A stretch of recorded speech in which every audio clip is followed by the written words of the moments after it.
From the weather team you can trust, here's Chief Meteorologist Eric Snidel. This is what we call salvaging a day. After multiple rounds of heavy rain, downpours, we had all that thunder and lightning, especially earlier this morning.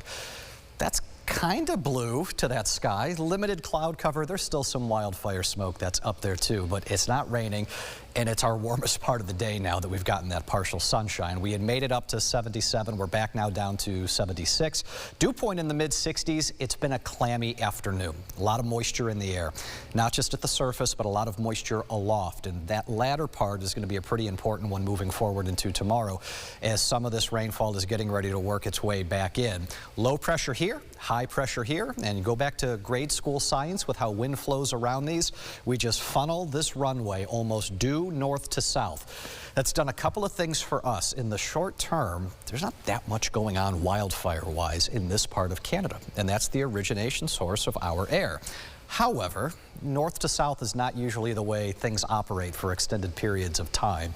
And I think by the time we go into the weekend especially, a chunk of that active smoke is going to push its way back on in. But it's going to take a few days before we end up getting there. Temperatures overnight tonight, let's drop those numbers into the mid-60s for many of you. I think that's a very similar forecast no matter where you are. Tomorrow, that will not be the case. This is not a one-size-fits-all forecast. What we've got on this map is largely for folks from Rochester, Finger Lakes, and points eastward. If you're on the west side, Orleans County, getting into Batavia, getting into Buffalo, you are going to do a lot better than this. Warmer, less rain, and more sunshine. Farther east you go, you're not going to have quite as pleasant of a day. By Thursday, we slowly but surely start to push the rain bands out of here and maybe even end our Thursday with some sun before Friday gets to enjoy a full day of sunshine. Satellite and radar, this is kind of a chaotic mess of showers mostly, not much in the way of thunder.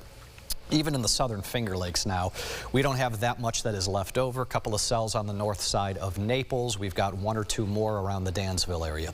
North of the Thruway, obviously, the sky has gone partly cloudy. The live cameras have been showcasing that. North over Lake Ontario, it's still a nice little spot of clearing skies. And then you run into this curlicue. And let's peel back the layers out of this and show you what's going on in the mid-levels of the atmosphere. This is water vapor imagery. All that stuff in blue, that's more moisture. And what's it doing?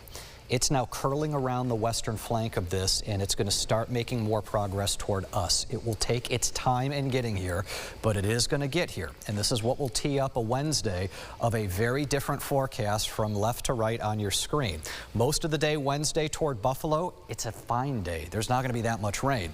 Rochester is right on that cutoff. Think drizzle, think light rain at times.